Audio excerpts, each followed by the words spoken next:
I am happy to join with you today in what will go down in history as the greatest demonstration for freedom in the history of our nation.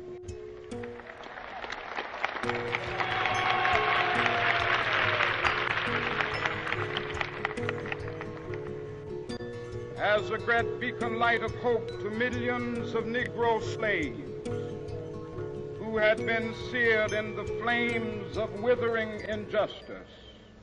I was skipping class one day and senioritis had gotten the best of me. And I saw this guy walking around my school. He was wearing a suit. He must have been 6'7". So I was looking for a good story, and so I asked him, what could he tell me that would inspire me?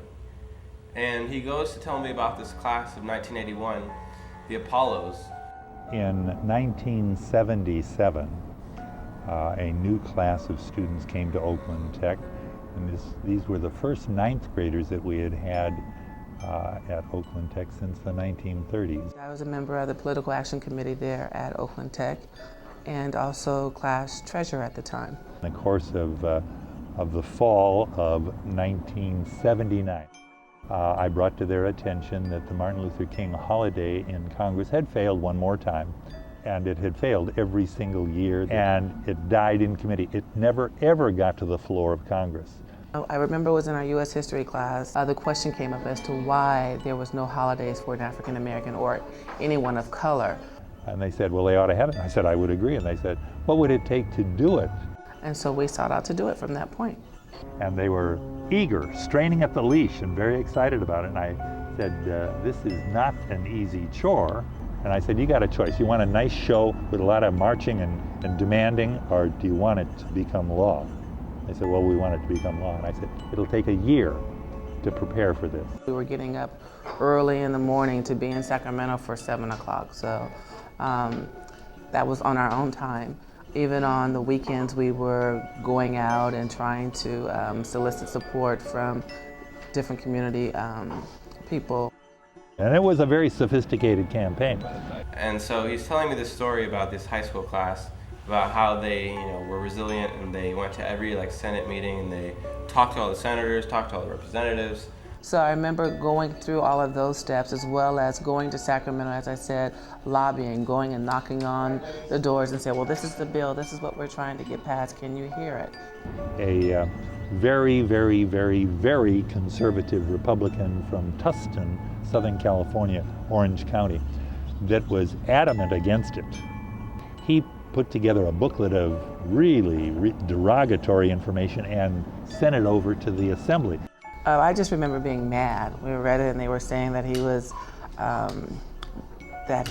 gay and that he was evil and that he, just a lot of bad things that I had never really heard. The students, were just in tears when they read it, and I said, this is something that we're going to have to deal with. And all of my other classmates that were with us, we were really that much more determined to see the bill through. They had to go through things. They had their share of, troubles, but they didn't let it stop them. There were occasions when, people pulled out their books and said, well, this or that, or he wasn't a president, so why should he be? They decided to change a law or make a law, because they believed in something. Getting them to hear our voice.